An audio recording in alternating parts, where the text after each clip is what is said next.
Welcome into Actual Play Entertainment presents episode 15 of The Two-Headed Serpent, an epic, action-packed, globe-spanning campaign for Pulp Cthulhu published by Chaosium. My name is Dave, and I am the keeper. The wise guys joining me tonight to roll dice are Kurt, Mike, and Joe. Hey. Wait. Wise guys. All right. So how's everybody doing? Doing Great. great. Ready to sit down opposite the mob? Can one ever be ready to sit down opposite the mob? Yeah, I don't think mobsters are ready to sit down next to the mob. And we ain't mobsters. We ain't. We ain't. We don't think Nerds Lucian and a private dick. Russ might be able to pull it off. I don't think so. Meatloaf and Lucian definitely aren't. No. My money's on Meatloaf. I think they'll show him respect because he's currently so ugly. Like, he has so many scars. Looks like he's been beat up. You know, I think they could respect that. This guy's been through some hard times. He started ugly, and it's only really gone downhill from there. But aren't you kind of, I imagine you being a little prim and proper in your style of dress and all of that? Or have I had that wrong in my mind? I think we get the impression with the mustache. She's trimming it all the time. I picture him right. pretty. Yeah. He's a little uptight, and he buys nice clothes and that sort of thing. But he doesn't ever really look that great in them. Nothing fits him particularly well. His hair, as much as he tries, is pretty ugly. The mustache is well kept. A lot of time spent focused on the mustache. He's bathed. Remember, we all shared a bath. Yeah. Oh, yeah. Shared the bath Wiener water. We shared the wiener water. The wiener Gross. water. Let us begin. So Heathcliff drives you to the address provided by the mobster Philemon Casali, who has been watching your house, how you've become, quote unquote, friends with of late. You get out assuring Heathcliff that everything will be fine, and he's to park just down the road, out of sight, but watching the building. Before you can second guess going in or anything, the door of the delicatessen opens, and you see Casali, and he motions you in. Who goes first? Who would have the... Would you guys just step up, or would it... Who would go in there first? Any hesitation? Maynard would go. Maynard would go first. If no one stepped up, I would just wander in there with a little too much confidence for some reason. Like, not quite rationally scared enough of the mob, just sort of thinking they're normal people. Yeah, like out of naivete, I think Lucian would be the same. You're like, oh, sorry, Maynard. Of course, you can go first. Russ is the only one. No, he's Spot very enough. hesitant. Yeah, he's not. He's quite nervous. He's well aware of the mob in New York, I think. Come on, Russ, keep up. Maynard goes up first, followed by Lucian, Russ behind. You walk into the delicatessen and it's closed. Chairs up on the tables. Someone sweeping the floor.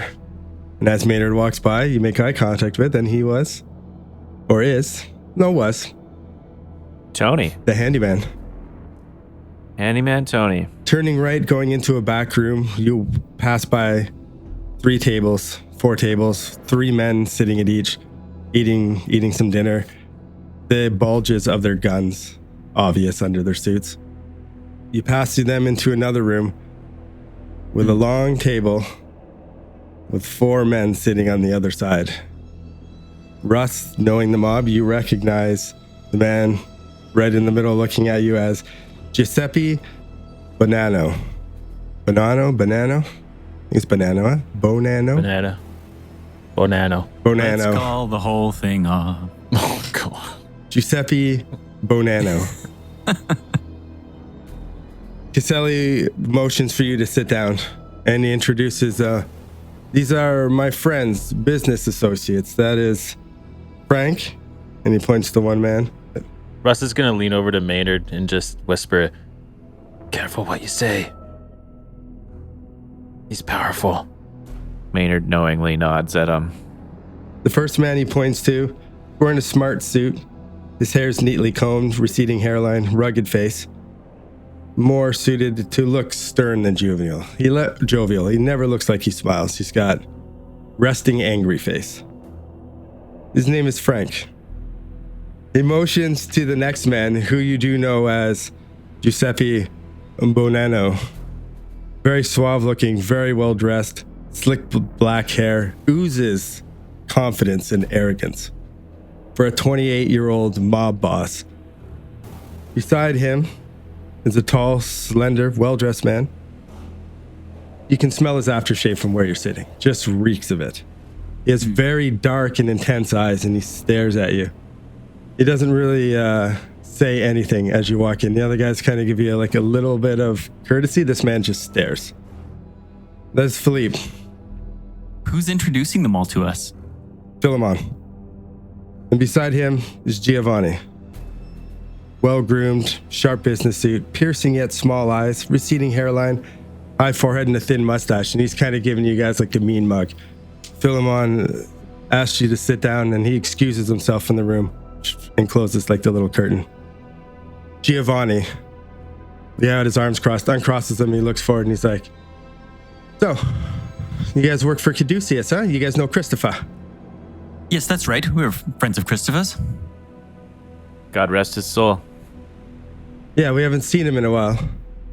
We weren't sure where he went. He's confirmed dead. They got him? Yeah, something got him. Yeah, I'm not sure who you mean by they, but he's certainly been got, yes. Yeah. For the He's record, dead. I'm new here. I never knew him. What's your name? I heard he was a really nice guy. Who are you? David. David who? You got a fucking Keeper. last name? David Keeper. David Keeper. Strange name. I do like most Davids I meet, though. Maybe you're an all right guy. It's a biblical name. You work for Caduceus? Yo, David. That's right. Not you, man. Shut up. What? You said you're new, but you still work for Caduceus, but you never worked with Christopher. Is that what you're saying? I kind of just like lean over to consult my partners. What is it, your fucking lawyer? Are we telling them everything? Like, what are we didn't really talk about what we were going to tell them. Yes, well, it's a little late to game plan now, Russ. Yeah, Maynard just kind of shrugs in that sort of like, well, we're here now, sort of. Might as well just... He bangs the table. Hey. You work for Caduceus or not? What the fuck? Well, yeah. Well, I look back and forth. Yes. Okay. Why are you so aggressive? You invite us for dinner, but you're being a little mean. I don't know. He's kind of being mean, isn't he, Maynard? He sits back.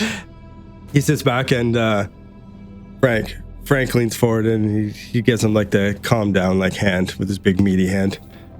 My apologies. He is a tad aggressive.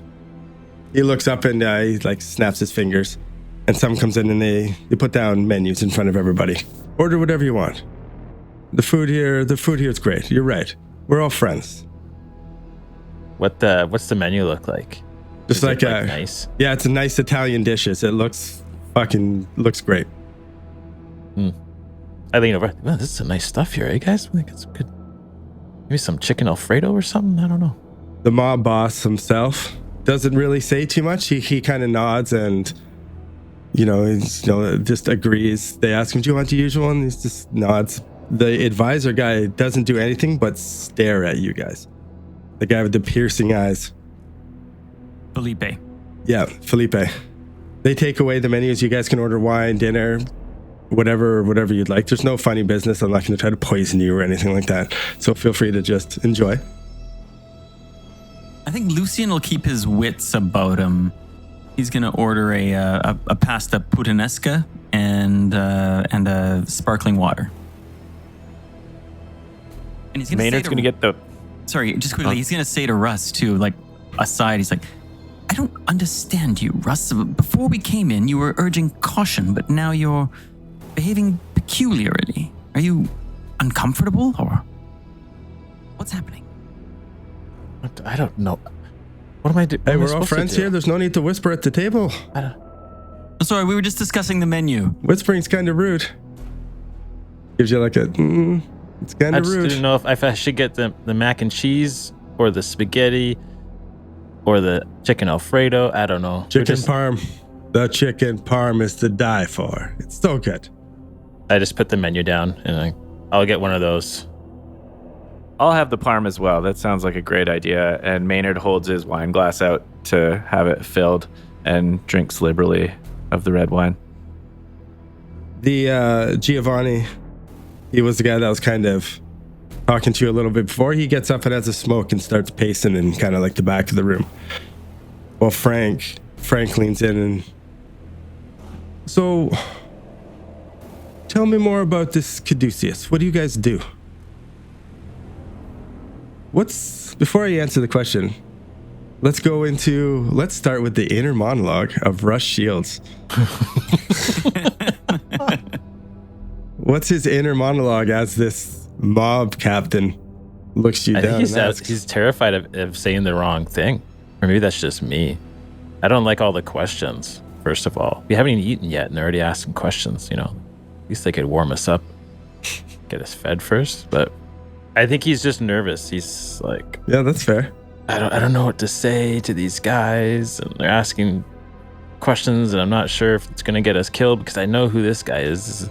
He knows, like in his head, he's like, I know this is Joey Bonanno. You probably, if you're a detective, you probably know all of them, huh? Yeah. These are 4 of the main dudes at the in the family, and they're not people to mess with. Like, no, you got like an underboss. They're killers. One guy's a captain. The one dude is the straight up advisor to Joey.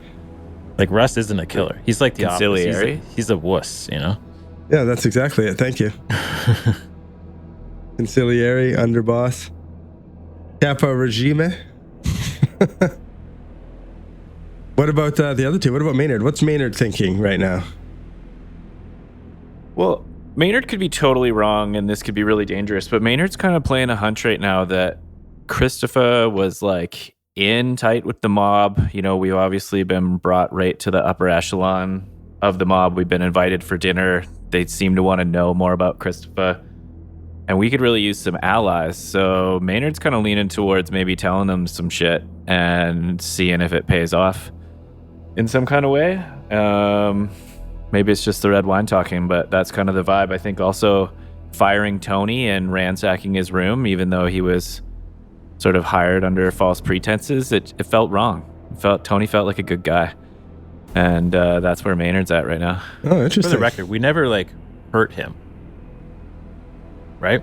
No, we never hurt him. We were rude to him. We ransacked his... After you kicked in his door. I guess it depends on your definition of rude. He's used to it. He's in the mob. Like, He's used to it. He's used to it. We just busted him. We caught on to their scheme. It's true. And we ended it. Yeah, it's respectful. No harm, no foul. We just hey, get out of here. We caught you. Go on. Yes. Go back no home. regrets. Yeah. I just kind of felt like he was a good guy. Maybe he should be the handyman. I don't know. Maybe he's looking for work after the mob. The mob stuff doesn't work out. Be nice to have some mob muscle looking after Mrs. Chan while I'm away, Oh, that's an interesting perspective. Lucian, what about Mr. Dr. Saunders? Lucian is getting impatient. He kind of wants to cut to the chase. He's not that big a fan of Italian food, as you can imagine. He ordered the It's got flavor bland thing he possibly could. Yeah. It's too spicy. Exactly. It's too spicy. Too much. He kind of looks around. He kind of figures to himself, well, it doesn't look like Russ or Maynard are going to get into this. So he dives into it and proceeds to give this rather detached and clinical definition of Caduceus. All right, let's go. You see, it all began in 1912. Joshua Meadham of New York City, founder of Meadham Pharmaceuticals, he sold his business empire he'd built up over the previous 30 years. This was a surprising move since Meadham had a reputation as a cutthroat businessman. And no one who knew him could imagine him doing anything else with his life. Meadham took the proceeds of the sale, you see, and he founded this charitable organization to bring medical care to people affected by epidemics, natural disasters, and wars around the world. He called this organization Hold up. Sorry, what? Yes? Hello? No. They kind of look at each other. What? We know who Caduceus. Everybody knows who Caduceus is. Oh, well then why did you ask us what Caduceus is? What do you do at Caduceus? Oh, we assist with research and intervention. Researching what? Oh, researching all sorts of epidemics, causes of international disasters, analysis of data. It's all quite boring. Where have they sent you? Where have you been? Oh, well, we've been to Bolivia most recently, right, gentlemen? Well, no, I'm sorry. That was where we lost poor Christopher. After that, we were in Borneo. North Borneo, to be precise. Not South Borneo, but the North Borneo. I think, not to correct you, Doctor, but to be correct, we lost Christopher in North Borneo. He definitely made it back from Oh, yes, Bolivia. of course. Yes, that's right. It's all getting a bit mixed up in my mind. You notice the advisor and the boss, Joey, they look at each other. The advisor does like a subtle nod. And Joey goes back and the food comes and everyone just starts eating, getting wine, enjoying endless garlic bread. Maynard seems like favorite. a garlic bread fan. Yeah, knew it. He's all over the garlic bread. He's drinking he's probably 3-4 glasses of wine in right now. Lucian's regretting the sparkling water. It's a little too fizzy. Too fizzy. It tickles his tongue. He's not happy about it.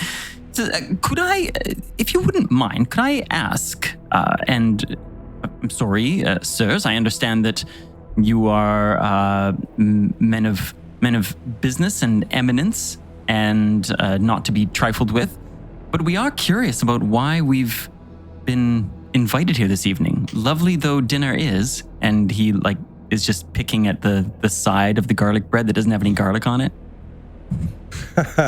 like a bird. Yeah, just like the stale bread part. He likes that part. Yes, with much respect, Mr. Bonanno, we are curious as to what you want with us. They look at the boss, and yeah, he stops eating and he wipes his mouth a little bit.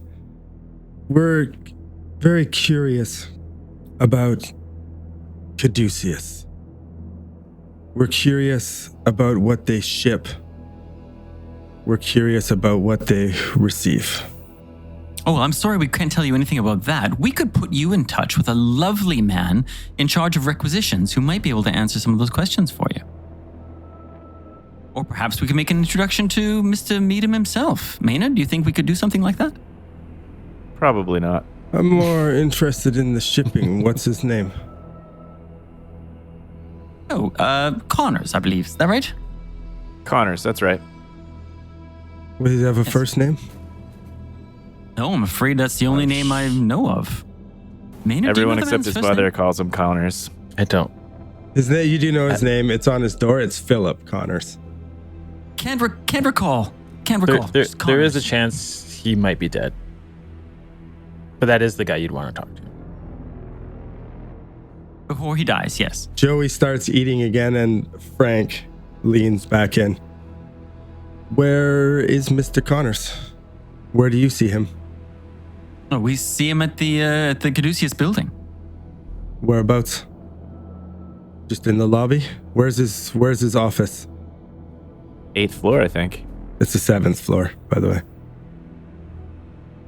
I always get turned around in that place. Do you tell them 7th or 8th? Just curious for details. 10th. Fourth, I think. Isn't it the 4th floor? I'm pretty sure it was the 10th floor. The advisor guy, Felipe, looks over at Joey and shakes his head.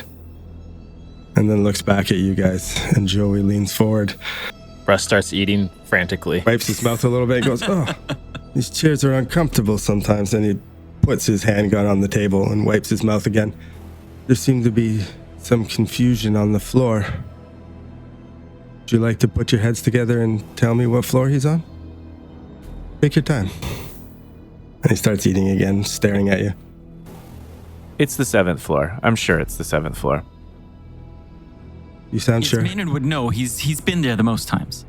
I'll tell you, if you go into the building, you turn left and there's a placard right there, right on the wall. And it tells you where everybody is in the building, which floor they're on, etc.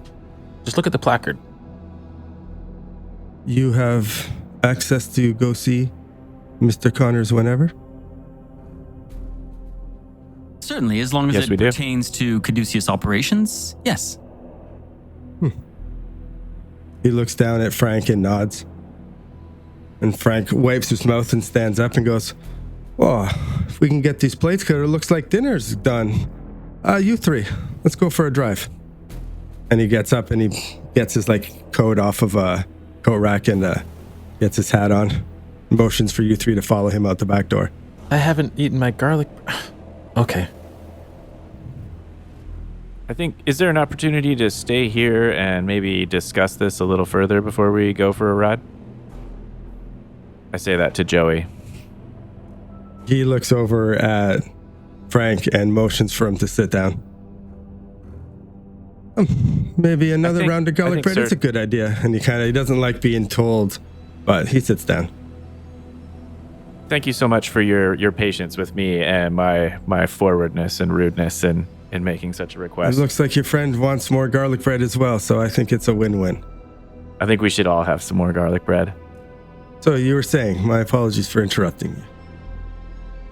I think we're curious what your interest in what Caduceus is shipping is quite interesting to us. We have only been working with Caduceus for a short amount of time, and I'm willing to let you know that we don't know a lot of what they're doing, and they haven't let us in on a lot of what they're doing, but I think some of us have our doubts about whether we can trust them, so I'm wondering if maybe we could lay our cards on the table here and hope to understand each other more. This whole helping the world, it's bullshit, isn't it? I don't know if I'm ready to say that, but there might be a lot more gray area than we initially expected. I don't think there's anything gray about it. I think Caduceus their aim is to save the world. I do believe that. To say that with some confidence, couldn't we, Maynard? Some. What about you? And he looks up at Ross. You've been pretty quiet. Well, I'm just thinking, you're looking for some information, but, we may or may not have been talking with the Gambino family about this stuff already, so I'm just curious to what's in it for us that you might be able to offer. Wow. He hesitates for a sec and then smiles and wipes his mouth again. That was a good curveball. Keeping him on his toes. Russ, out of nowhere. He hesitates for a second, looks at you, then smiles as he wipes his mouth again. You're absolutely correct. How very rude of me. We are friends after all. Let me be a little bit more forthcoming, perhaps. We believe that Caduceus uses their shipping to move heroin in and out of New York. There's some docks we're hoping to find some information on, and perhaps you could help us. Lucian's jaw drops. We must keep the streets of New York safe. Can't have any dirty shit coming in. Russ leans over and puts his hand on Lucian's arm. He just kind of to calm him a little bit. And he tells Mr. Bonanno, we've been talking with Gambino, and they're kind of almost under the aware of the same situation, and they're willing to offer us $5,000 per dock. 5,000 per dock. $10,000 to investigate 2 docks. He takes a sip of his wine. You want to make a fast talk or anything? Let me look at my sheet real quick. What about a persuade? I'll allow it. Yes.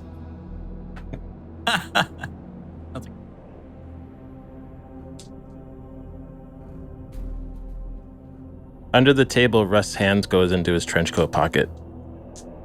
Yeah. Just so you're aware. Who all came armed, by the way? Russ brought his gun, but We didn't pat us down Maynard. at the door. No. That was their mistake. Maynard's Yeah. packing. I think we said we were all packing. Yes. Yes, Russ. 30 under 55. Yes. The way it's done. I believe we can arrange for some compensation. If money is all you're interested in, we can have that done. Money's not all we're interested in. Go on. This is crazy. We're all in the act, just blowing each other's minds with stuff right now. What is going on? Okay, yeah. Go, Kurt. Okay, well, I don't want to speak for my compatriots here, but I'm very interested in some of the darker side stuff that Caduceus seems to be into. And I'm interested in learning about and getting my hands on any kind of weird occult stuff or underworld stuff, the kind of stuff that we were sent on missions with Christopher for. I'm interested in more of that. And how exactly can I be of help? I don't know, but you need some help with Caduceus, so I thought you might be able to help me out too. Well, if you can give me some... Are you looking to rob the joint? Are you looking to say, how about this? You and your friends help us out with a little bit of doc information. Maybe go check out the docs with my friends. And if there's any weird shit, it's all yours. I have no interest in any of that. So what are you looking for? Just evidence of heroin? We're businessmen. And the people of New York are our priority. We like to keep them safe. Keep them happy. Shipping in some heroin, who knows where it comes from. Like you said before, What would you can't really trust this organization, so I think we're doing just what the good citizens would do, don't you think? And they looked at the other what would guys you and they do with smiled. the heroin? Oh, we have some methods of disposal. And he chuckles. I'm sorry, but how did you ever come to learn that Caduceus was involved with drug smuggling? It's nothing I ever in 100 years would have suspected that this meeting was about. We hear things. We have people. We all have people, right, to talk to. You, I think I've given you enough to earn some of our trust. Russ leans over to Maynard. Let's not push our luck.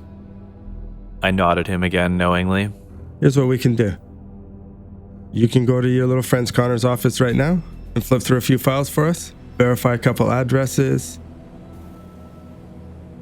We can help you out. That's all we're asking. Brief aside, when are we supposed to go to Oklahoma? So the next day, tomorrow morning. Tomorrow morning. Yeah, well, we can make it like mid-morning. Okay, so Lucian's gonna... Well, hang on. Mr. Bonanno, please forgive me, but this is all quite sudden. We have to prepare to leave on a trip on a Caduceus mission tomorrow to the heartland of the United States. We Where are certainly... they sending you? There's no way that we could... Oh, More what is it? specifically, where are you? Maynard, Kansas, Minnesota, one of these places, I don't know. DM note, it's Oklahoma.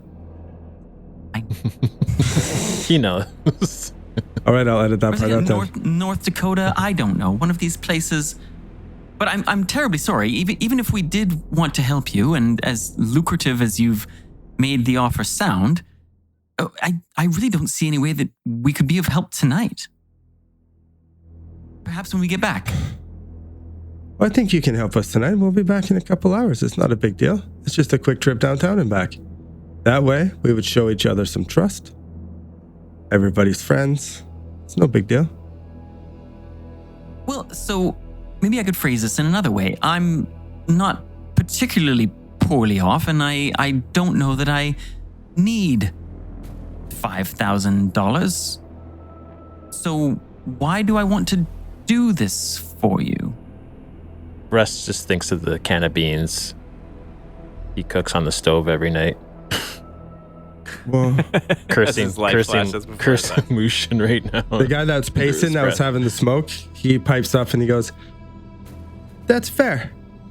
But where did I see that fan that said the telephone utilities? It was white with the blue lettering." He describes the exact fan that they talked about with the people that broke into your house. Now we saw one of those fans again. Now where the fuck was it? And he starts like leaning against the wall like he's thinking, "Remember that? Yeah, it was weird." Wait. And he just keeps pacing. I need to know who was in that van. You can tell me. He takes a drag and he laughs. "Buddy, you got friends like us. We can find out all sorts of shit." And he just keeps walking behind. He does a little chuckle. Okay, Lucian throws himself back in his chair. His eyes are darting back and forth. He suddenly... So wait. Frank leans forward and just, "If it's only money you're interested in, we can do that too. But like my man said here, we're very helpful friends." I need to know who was in that van. I need to know where they went. They took something precious to me, and I need it back. He flips up his little pocket watch, pops it open, and he's like, "Hey, well, that's what a strange coincidence. I got my notes at home. Oh, let's see, go over to the east side. Hopefully the tunnel's not too bad. I bet you it'll take the same amount of time to drive to Caduceus and back. That's a strange coincidence. Better get my hat on." And he goes and puts his hat on and slowly ties his shoes. As an aside to the characters, do we think there's any way we're going to be able to get into the building at night after hours? Do any of us, we don't have a key or a passcode or anything like that. Presumably it's shut down, isn't it? I think as long as we make an effort to make it seem like we're working with them, I think it's not really shut down. There's security and stuff, but you guys work for Caduceus. You don't really see any reason why you wouldn't be able to go in the building. Okay, yeah, right. So Caduceus operations are kind of a 24/7 thing. Yeah, Okay. Joe Schmo isn't just walking off the street. No disrespect, Joe. Banker hours. You're not Joe Schmo. You're Pilot Joe. Much better. But some random dude can't just walk in and bust up an elevator without getting his head busted in. But you guys have a mission in the morning. As long as we get out of this room alive, that's a win. So I think Okay. we should just go, he whispers to Saunders. Please don't whisper. I think we were warned once, were we not? It is pretty rude. Maynard leans back in his chair and downs a fifth glass of wine and finally relaxes because he gets it. And he wonders if Lucian's really realized that they have the staff of the Dreamer, and we're now going to have to do everything that the mob tells us to do. Yeah, the Lucian's come to that conclusion too. So he starts looking around at you two with almost hopeful eyes. Does this work for you? Because he's in. So I guess we're going down to the office, boys? I believe we are. Well, I think what I a may have left coincidence. something in Mr. Connor's office. Well, let me give you a lift, Frank says as he stands up and puts his hat back on. Russ stands up and downs his wine and takes one last bite of the garlic bread and, I don't know, starts making it to whatever exit that is open. He goes out a back door into a little alley behind the building. And there's two cars there, and there's some guys standing around looking all, hands clasped, looking proper, checking shit out. And as Frank comes out with you three following, they open a car door for two of you to get in. Frank, and he points to Maynard. "You sit with me." And he goes in, and then they motion for Lucian and Russ to get in the other car. There's a mobster guy driving, a mobster guy shotgun, you two in the back. Mobster guy driving, mobster guy shotgun, Frank and Maynard in the lead car. Can Lucian make a little everything's okay hand signal to Heathcliff, who he knows is watching from the car up the street? Heathcliff can't really see in the alley. He would, he's, kind of watching the front and checking things out. This alley's, it's a little dark, and as you drive out, you'd probably be able to see his car, and you could try to flash him a little. Hey, okay? Okay, yeah, I'll try to if I can. Sure. Yeah, you try to sit in that one side. You come out of the alley, he'll be on the out the left window. You sit in that seat. Okay, Can I anything try a else? sleight of hand check to flash the sign? Please do. 35/10. One of the I guess it's you two. The guy in shotgun looks back and goes, don't worry, we already told your friend that you're going on a drive. He's not worried. Oh, well, thank you, I guess. They would think they just park a guy down the road and we have no idea. Shakes his head and laughs. Lights up his smoke and like rolls down the window an inch. You guys are Frank. Frank. So, what did you say your name was? If Maynard, right? May I call you Maynard? Maynard, yeah, please do. Well, it's nice to officially meet you. So, what exactly? You're Christopher, very dear to me, and very sad to see the men go. We're, taken too soon from this life. I mirror the cross over my body like he does at the same time. So it's no secret that my boss there, we have a little interest in Caduceus, hence the meeting, right? That's why Chris was kind of in there to try to figure some things out. Maybe I can let you in a little bit more later on down the road once we trust you guys a bit, but what did you guys do on these trips? You really just went and helped the doctors and shit out? Was there any sort of anything with the shipping? Is there any sign of drugs or any sign of them just not being who they say they are? No, man, I'll be totally honest with you. I didn't work with Christopher for a long time, but he was a great guy and we became close. But we both kind of joined Caduceus at the same time. We were thrown into missions quickly and rapidly, almost as if it was to distract us a little bit, and we were only ever really told what we needed to know. We did some crazy shit for them that was surprising, but we weren't really investigating Caduceus for anything like that, and we didn't see any signs of any drug trafficking or anything like that. Chris talked about some weird shit. Yeah. Sally was what did he tell you? Fucking lizard people. Just weird shit that you see the crazy guys down in Times Square waving signs about the lizard people in the center of the world and shit like this. But Christopher, I don't know, he said some weird things, man. I don't know. Place is does it make you lose your mind or something? He's talking crazy. It's weird. Weird. No, man. You might think I'm crazy, but we saw lizard people. I show him, I turn my head so that he can see the thing. I was we were fighting lizard people, and I got shot with a laser, and now I have snake skin. Shot with a what? You go figure. What the fuck? And jerks his head back. Yeah, I don't know. It's weird shit, man. Did you guys ever bring anything back for them? Was there any? What did you... Anything back for who? For Caduceus? Yeah, you guys... This sounds weird. He's talking about being and sent looking for things. I don't know. It's fucking weird. No, we never brought anything back for them. Oh, it looks like we're here. You guys have the drive, and you guys pull up down in front. And he looks at you, Maynard, and he's like, listen. And he hands you a piece of paper, and it talks about the Red Hook docks. And it lists a couple addresses that they're suspicious of, just some things that they want you to kind of cross-reference and go through some of the files in Connor's office. Go in as Caduceus people, then that's the easiest way. We'll be waiting just over there, and he points to around the corner a little bit. Okay. Maynard asks, can I sit in the car and just review these quickly before we are dumped out on the curb? Sure. Make it quick. Okay. I'm going to do can I do a library check or an investigation roll of some kind to see if there's any great information in here that I should know before we walk in the building? You don't even really need to make a check. There's nothing in there. It lists the address of 2 warehouses. Kind of question marks, it gives an address, and then it's Caduceus, question mark. And then, a couple others they think are Caduceus buildings, but they're not too sure. They want to just kind of get them checked out. Run the addresses. So you guys get out, and the 3 of you meet on the curb, and the cars drive away and pull around the corner slowly. You guys are standing out front of the building. Yeah, Russ is standing there smoking a cigarette, looking up into the sky and blowing out smoke. They gave me a couple addresses to check out. What's our story? We're going to go tell Connors that we wanted to double check our requisition?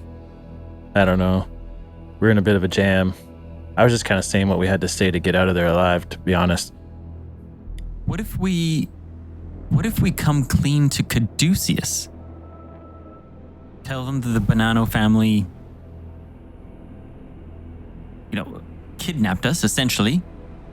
We could exaggerate that part a little bit, and that we were sent here to do this upon pain of death. They would just cut us loose, kick us outside, and lock the door behind us. Would they though? Or maybe they would. We're send nothing us, to them. Or maybe they would. We're nothing. Who? The Caduceus? I don't think so. You may be, but we are highly Maybe some of regarded that British professionals. arrogance coming through there, Saunders. Well, it's well deserved. We're nothing. We're ants to these guys. The Caduceus, you think so, really? Who are they going to get to go off to Oklahoma and do this, if not us? Like I don't know. Anyone else? Some other moron, I guess. I'm referring to myself, not you. Yeah. Myself. I don't think there are any more morons. I think that we're the morons. Wait a second, that didn't sound right. Irreplaceable morons. Otherwise, we can go up and try and break into the office, I suppose. One of us could distract Connors and someone else just turn sneak his in. oxygen off. Well, yes, we could kill Connors as well, I suppose. That's plan C. Just temporarily suffocate him. Not killing.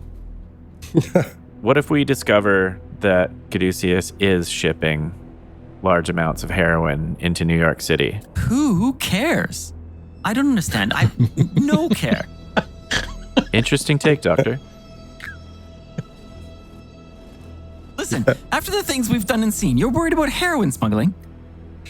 Snake people are trying to take over the world, and you're worried about heroin smuggling.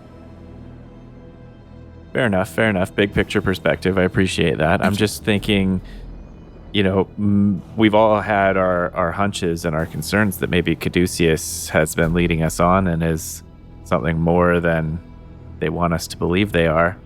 Would be an interesting detail if they were smuggling heroin to fund this operation. Who knows what their real objectives might be?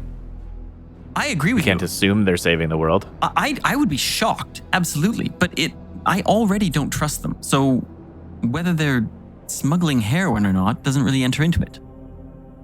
Okay. I don't trust the mob. And I don't trust Caduceus. Well, that's fair. I don't trust them all. I'm really just here to gain power and find crazy magical things. So should we just play both ends against the middle? See where we end up? You think we're smart enough for that? No, but I don't think we have a better option.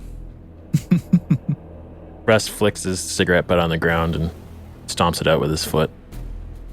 I guess we don't. So what's the play for now? Do you think that we come clean to Caduceus and tell them that we were sent here, act as double agents, and take fake information back to the mob? Or do you think we try and distract Connors and rifle through his desk looking for this material? It's pretty late, man. Connors might not even be there. It's true, too. Wait, who said that? I definitely prefer the latter plan. Going in and telling Caduceus what's going on, I think, can only lead to trouble. They might just rub us out, like Russ said. I think we're puppets for the mob right now. Aren't you super concerned with the scepter and need to get it back for the Dreamer so that we can try to summon her or something? Isn't that your main concern? I say that to Lucy. I don't know if it's my main concern. It's certainly a concern. She must be far away. I feel like her powers are wearing off now. So what's the harm? We go in there. We're not going breaking any rules. We're just gonna walk in there. If we get in, great. If we don't, we don't. But if we go in there, we get some information. I know you don't need the money, Saunders, but I'm kind of tired of eating beans every night. We get paid. You get information about where your precious staff might be. Yes, I suppose. I have to tell you, I don't like being a pawn or a tool of anyone. Caduceus or the mob or anyone else. Well, you're in the wrong industry then. Well, I'm not obsessed with the scepter. I mean, we could just try to ignore the mob. We could walk into Caduceus right now and ask them for an escort to the train station in the morning and just complete our mission, take it from there. The thought has entered my mind. We don't have families. I don't believe I've heard either of you carry on about the wife and kids, so there's nothing like that can be held against us. You're not afraid of the Banano family chasing you down? Not more afraid than I am of snake people. Fair enough. That is a fair point. If you two blokes think that we might gain something by doing this for the mob beyond $5,000, then yes. It's 10,000. I will. Okay, 10,000. And I checked for the record, $10,000 is the equivalent of $132,000. That's not bad. Good chunk of change. Well, that's a good chunk of money, And man. if we find out, Can't buy a house for it, but It's not even a down payment. no, it's not a down payment. if we find out that Caduceus is smuggling drugs, we could succeed in our mission with the mob, get paid, and we could blackmail Caduceus with the knowledge potentially. And we'd have the scepter, which they wouldn't. We might already have, actually. Who might We could have take over the organization and become Caduceus. this? No, that's too much. This is What am I thinking? Maynard's super goal right here. This is what he Yeah, wants. this is Maynard's inner monologue. I He can wants take to over be Joshua Caduceus. Needham. Yeah. Try to take over the world. It slipped. You let it slip. Maynard trails off and just starts to stare into the Yeah, distance. 100%. What do you want to do? Do we want to go in and do this? I have no love for Caduceus. I'm fine with going in there. I can. Okay, we need a story, though, Well, for going in there. Let's go in there. Let's see if No, Connors we is even don't. here. That's the beauty. We don't need a story. We are being extra prepared for our mission in the morning to Oklahoma, and we came back to double check our shit, and we wanted to order a second radio. Maynard, don't even that's need a a story. That's a story. It's a good No, story. That's facts. That is responsible execution of the mission. If Connors isn't there, problem solved. We break in, we find the information. If Connors is there, I'll draw him away, and the two of you can rifle through his things. Do you have smokes? Oh, God, I guess that would work, wouldn't it? I offer my clove cigarettes. They're black and fancy, and they smell different. And if we have to, we'll shut off his oxygen tank. right. Just go over and just turn the dial. Okay, you guys walk into the Meetum building. And you walk up, there's obviously security. You guys can get in no problem. Flash your badges. No one even really says much once you go in. You go past. Go ahead. Sorry, is it pretty quiet? Is it still Yeah, it's pretty bustling? quiet. No, it's not bustling. No, it's pretty quiet late at night. They definitely check you over for security, but no problem. You go up, take the elevator up to the 7th floor, and the door opens, and you don't see anyone. Can we... Let's be as quiet as we possibly can. We may be able to just sneak in. We're just going to start walking. And Russ just starts walking down the hallway towards... I follow Russ, walking normally. No, quieter than... Oh, right, fine. my leather shoes squeaking on the tile floor. Someone comes around and walks by you, doesn't really pay much attention. They got their head down looking through files. I just look straight ahead. Like I have a purpose. Yeah. Act like you own the place. Totally. You get to Connor's door, and you don't smell this. You smell stale cigarettes, but you don't smell fresh cigarettes. And you not check the here. door, and the Lucky door is us. locked. Oh. What kind of lock is it? Is it like the bathroom lock where you just push a pin through the middle and it No, it's a little bit better than a little bit better a than piece that? of shit, but it's not like it's locked, padlocked, and chained up or anything. Well, we tried. Is there a keyhole? I guess there would have to be. It's 1930. Yeah, what else did they got? I know I whipped out some All right. fingerprint scanners earlier, but that's high tech. That's not on Connor's door. Could I roll a locksmith? Yes. Yeah. Russ, you've got 80 points in locksmith, right? Pretty close. All right. How much luck do I got to spend here? I Oh. guess. I need to spend. Hold on. Carry the one. 24 luck points. That's not bad. No, that's great. That's average, I would say, right? That's kind of average. They get a 46. 46 under 46. Yeah. On 46. Yeah. Okay. How does it? What do you do? How do you pop it open? You use your luck to pass Russ it. pulls out his lock picking little kit. Oh, one like you order from the back of a comic book, like with the X-ray glasses. No, this is a legit one. Yeah. He just puts it in the thing. Just barely gets it though, without breaking one of the picks. And You're so you close hear to breaking. footsteps, and you all kind of freeze. And the footsteps turn and go another direction. Get in, quickly. Ooh. Pop the lock in, you get in. You go hurry up, get in and close the door, and it like brings up like a waft of ash. Maynard locks the door behind us and lights a cigarette.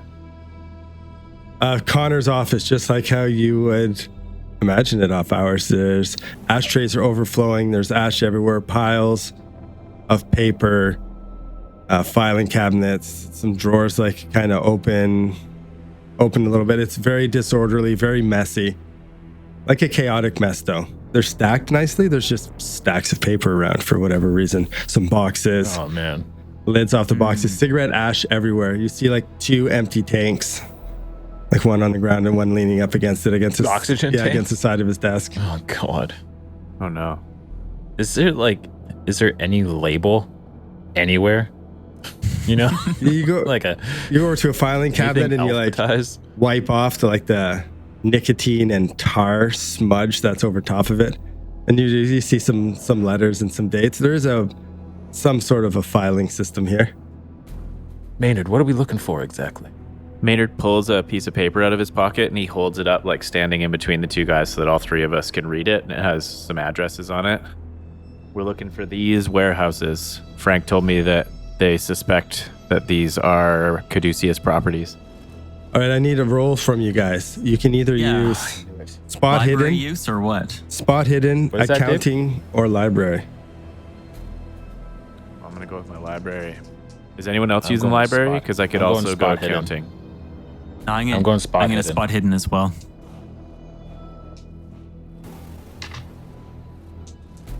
Oh, 35 under 70 for my library. 20, That's 50 the right on the medium success. 25 under 42 for my spot hidden. And a 54 under 80. Holy All right. Oh wow. Okay, Russ. so Your luck roll was worth it. you guys find it pretty quick. Russ and Nice. Maynard, or Russ and Lucian, start going through stacks, and you're like, oh wait, I think I have something over here about the warehouses. You get it and you bring the table, or you bring it over to Connor's desk, and you lay them out, and Maynard starts to go through them. And you cross-reference and you check the addresses, and you find the addresses of 2 docks down at Red Hook. The ones that match the addresses that they're looking for. Yeah, that's what he said, Red Hook. Going through this, you see that Caduceus has warehouses all up and down the east and west seaboard. A lot of them you're going through large freighters pulling in, unloading medical supplies. Everything seems very legit, like it's a medical aid organization ready to go from any part of the coast to wherever disaster is struck, kind of deal. Looking at the 2 addresses at Red Hook, one of those warehouses seems just like that as well. There's lots of records of large freighter coming in. You go through, Maynard finds some more staffing logs. It seems that there's 1 security guard at this one warehouse. Everything seems legit. The second warehouse, though, immediately red flags. You find that there's 30 guards that are assigned on payroll to this warehouse, all going in like shifts of 10. You haven't found anything, any sort of freighter that's ever stopped there, unloaded anything. Essentially, it is empty. But you do notice that there is small boat traffic of very small, almost like just manned vehicles, if that makes sense. Small ships going in and out. No record of anything being dropped off or taken away. No record of any freighter dropping anything off. Essentially, looking through the notes, it is completely empty, but it seems to be heavily, heavily guarded. Are there any other addresses in the large list that seem immediately similar to this one for their lack of records and stuff? No, everything is very well organized, well taken care of, and everything seems like it's a dock for a humanitarian aid company all over the world, except for this one in Red Hook. Everything you look, medical supplies everywhere, medical supplies in and out. Maynard writes down the addresses in triplicate, and he gives 1 to each of us so that we all have the information. Lucian memorizes it. Who has the shittiest luck right now?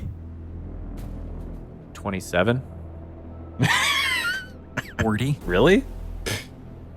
36. Maynard, How dare you laugh at my luck? Maynard, make a luck roll. Oh, no. Come on. What? Who's laughing now? What should be the The person with shittiest. the best luck? Right now. I'm supposed to go over on luck rolls, right? Yeah, that's right. I got bad news for you. What did you get? It's an 82 over 27. Oh, spend the luck. Funny guy. You hear a little knock on the door. Hey, Connors, you in there? I can smell your cigarettes all the way down the hall. Buddy, you in there? You working late? Connors? Here's a little knock on the door. Tries the door handle. Lucian whips and stares at Maynard in anger. We just stay deathly quiet. Yeah, good call. They won't have a key. Maynard takes a silent drag off of his cigarette and stares right at Lucian. All right, I need a stealth roll. From who? I need some sort of roll from anyone. From all of you, sorry. About how you're going to stay in there and you're going to stay quiet. Convince me what skill. I think I'm I'll gonna take a stealth. Stealth, but yeah, stealth. Final answer. What about a listen? I'm listening to see when he walks away. What about a botany? Can I use botany? Oh shit! 95 over 40. Get new dice. Don't even bother making a roll. Kurt takes the silent drag to stare at Lucian and it goes like you take like I don't know if anyone like a nose toke where it just goes up your nose and causes your eyes to water and you're like, dude, like that. Connors, open the door, man. What's going on? Maynard goes over and he opens the door and he says, "Hey, I'm Maynard. Connor's not here right now." Who are you? You see, it's like a security Maynard. dude. Maynard who? Maynard Clayton. Maynard Clayton. What are you doing in Connor's office? Oh, I work here. I was just trying to order another radio from Connor as we leave first thing in the morning, and he wasn't here, so I was just trying to add it to my requisition form. Who else? Anyone else in there with you? Yeah, my compatriots. Russ comes out with the radio. I got the radio. You got it? Cool. Make sure you write it on the requisition list so that Connor. No, yeah, sheet Lucian's balance. doing it. I'm Lucian's writing it writing down it right now. Yes. I'm gonna attempt to charm him, I guess. Okay. We were just trying to do Connor's a solid. He wasn't feeling good earlier, and he went home, and we just really need this radio, so we thought this was the best way to do it. He'd left his office door unlocked, and we just thought we'd grab it. How are we feeling about Kurt rolling this? Well, let's find out. I'm using the same dice. Oh, good. Hold on to your butts. Do you say that with a cigarette in your mouth? Yeah, I do. 35. I think it's under. Where did it go? I lost it. 35 under 40. Oh. Oh, Oh my goodness. Yeah. Oh. I think that guy needs to quit smoking. I know what you mean. He wasn't feeling great at all. Here, hold on. And he pulls out a little notepad. Yeah, okay. No, I'm glad you're doing Connor's a solid. He's a good guy. Just let me get your names and then I'll let you guys know. I got to put it in my report. You say your name was Maynard? Maynard what? Maynard Clayton. Maynard and you? Looks up at Russ. Russ Shields. Shields and you? Stephen Johnson. Steven Johnson. All right. He flips it back. Okay, yeah, no, that's nice you guys to do that for Saunders. I assume you got the paperwork for everything. Yeah, no, just lock up on your way out, huh? Yeah, we're just on our way right now. Oh, Thanks okay. so much. Yeah, no problem. What was your name? My name's Julio. Great to meet you, Julio. Oh, nice to meet you too. And he shakes your hand. Very friendly guy. Young guy. Doing his job well. Have a great evening. Yeah. Lucian Hustler. spins on Russ and says, "That's the first time I've heard you actually give your real name. You waited until we were being confronted by security to then finally now is when you're going to give your real name. I don't understand you at all." You think about it, Saunders, it makes sense. Maynard already gave his name. Yes, If I give a fake name, they're going to want to know what was going on. They don't know who this person was. They're going to investigate. Who's this Steve Johnson now? yes, You know, fine. like, They so can investigate. What do you think they have? They know who Russ Shields is. They don't have an issue with Russ Shields. Well, they might have an issue with Russ Shields visiting Connor's office at 2 a.m. Why? We were taking a radio for our mission Well, in the let's morning. hope they buy that. I think It's 7:45 p.m. for the record. I don't think that's true. Yeah, sure it is. I don't think it's late at night, is it? Can we get a time check? Yeah, Dave said it was late at night. We went straight from dinner, drove into town. Hey, 7:45. That's late for me. That's late for Russ. Right? We gotta get Russ into bed here. 9 says probably closer to 9. It's about 9. Okay. Okay, what do you guys do now? You guys leave? I assume. Anything else you Lock want the to door poke around and in? leave. Yeah, start the car. Let's get out of here. No, let's get. Is there anything that we can do to cover our tracks? Do we sort of leave the mess in the same kind of chaotic, organized disarray that it was in before? Maynard kind of goes back and tries to straighten things up to the best of his knowledge.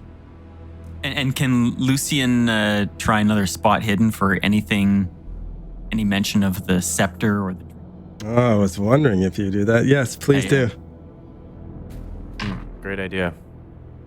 Dave just can't wait to say, nope, you don't see anything. How does a 98 treat you over 42? Spending 56 luck? No, I don't have 56 luck. Unfortunately, you find nothing.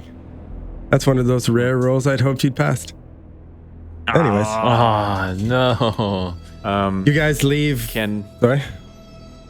Maynard just wanted to do a couple things. Can I do like a spot hidden roll or anything to make sure that we haven't left anything obviously out of place? Yeah, okay. Make what would be a spot hidden's pretty good, like the counter almost the spot hidden. Ooh. Make sure no one else can spot hidden. 19 under 77. Oh yeah, you get it going perfect. You make sure to even take out your cigarette butts. So Connor's just like, yeah, why is there 14 in that ashtray? Okay, I didn't happen to notice anything about the Dreamer while I was looking around. No, unfortunately. No, okay. I'm gonna write Connors a little note that says that we swung by to grab a second radio and that we filled out the requisition form and put it right in the middle of his desk so that it looks like we were above board the whole time. You guys legit like fill out a little form, everything? Yeah. Sure. Okay. This is actually kind of a win-win. We got an extra radio. Okay, you guys go down out of the lobby, walk down the road around the corner to where the cars are, and they come up and there's a guy standing there having a smoke, and he walks up and he opens the door for you guys to get in the car. I guess who has the information? Who has the files? Well, we all have the information. Maynard gave us copies and Lucian... Oh, that's right. memorized it, so. Okay, so you guys all get in your respective cars, and Frank is sitting there with Maynard, and before you guys haven't driven away or anything. And he looks over and he goes, "How was the visit to Mr. Connors? A little stressful. All good?" Yep. All good. He puts his hand out like, We're "Give it to me." craftier than you might have thought we were. I never had any doubts. Maynard just gives him the piece of paper. No hesitation. I look at Lucian as I'm doing it like we don't have a choice. Lucian's in a different car than you. Oh, we didn't all fit in this car? No. Yeah, of course. Same as last time. All right, I give the information to Frank.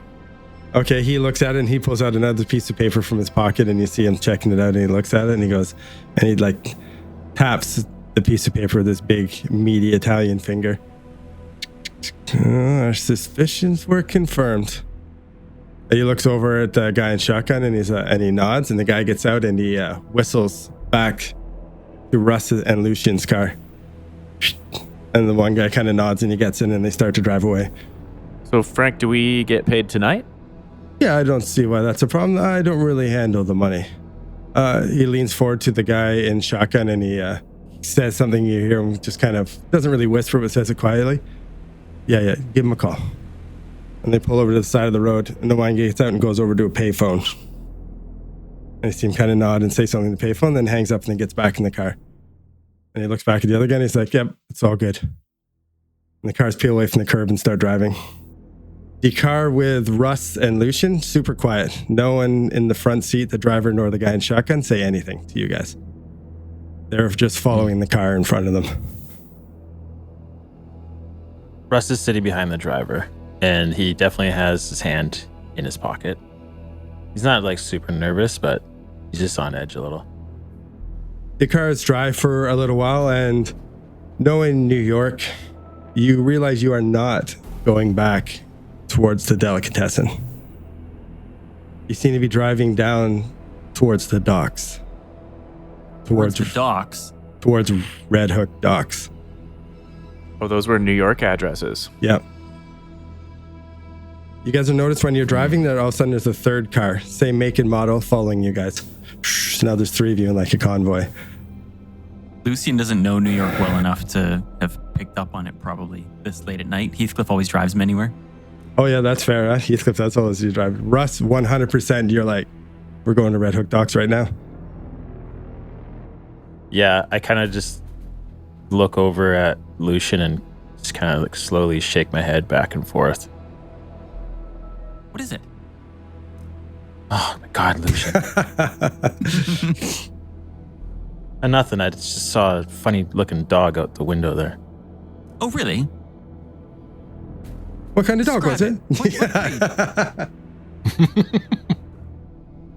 don't know. It was like a German Shepherd, but it was like hairless or something. Oh, that's interesting. It could have just been shaved. I have heard of some people doing that. A hairless German Shepherd. Yeah, he just starts blabbing. The whole car ride now is just Lucian talking. Russ wishes he was in the car with Maynard. Why did I mention animals? Frank looks over at you, Maynard, and you and your boys, pop, you guys packing? Always. Good. Gotta stay safe, right? You know what I mean, Frank. He nods and he looks forward. And you guys pull into the dockyards and you all know the addresses and you know that you go in. One car kind of separates. All 3 of you separate. And your car with Lucian and Russ, you go by the first address and you see like a little office light on with one security guard in there and it says Caduceus organization, whatever, the little sign on it. Lucian says, and that's why the name German Shepherd is a misnomer, because they're actually from the northern part of Austria. So it should be an Austrian. Wait a Dude, second. you need to shut up. Shut Are we at the docks? the fuck Why are we at the up. docks? Shh. Keep it down back there. Russ, I don't think we're back at the delicatessen at all. No, they're taking us to the docks, Lucian. What, right now? We have the mission in the morning. Yeah, right now. I know. Over here now. Maynard, you're in the car with Frank and a couple of the other guys. When you separate from everyone, you guys just seem to go through the dockyards into a little parking lot half a block away. Why aren't we going back with them, Frank? They're checking some things out. You see the other cars come back through and then the 2 of them meet up and one flashes its lights. And then your car goes and starts following the convoy again. And now you know you're driving towards the address of the warehouse that is the anomaly. You guys pull up. And that's... Sorry, No, go ahead. Oh, that's the one that has 30 guards? 30 guards on payroll there. There's always at least 10, On payroll. 10 guys Okay. stationed, it seemed, when you found work logs. Okay. The cars stop and one of the guys in the back car gets out and he walks up to Frank's window and he rolls the window down. Yeah, it looks like there's 2 guys going around the outside, opposite ways. They meet at the front and the back. A few guys at the other side and the back, and there's a couple at the front. It looks like what they said was right on the notes. It's probably about 10 guys there. He's like, okay. Tell everybody to get ready. Let's go pay that warehouse a visit. And we'll see you next time. Oh, you prick. God. I'm just gonna wait here. Is that okay?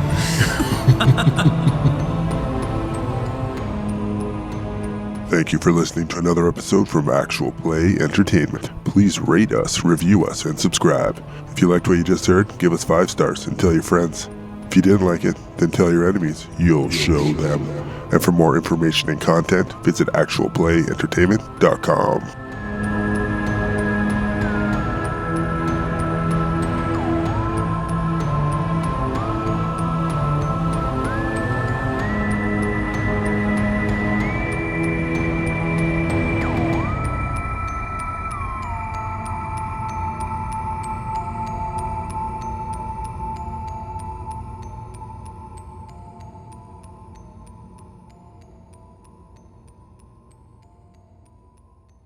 Hey, I'm role playing here.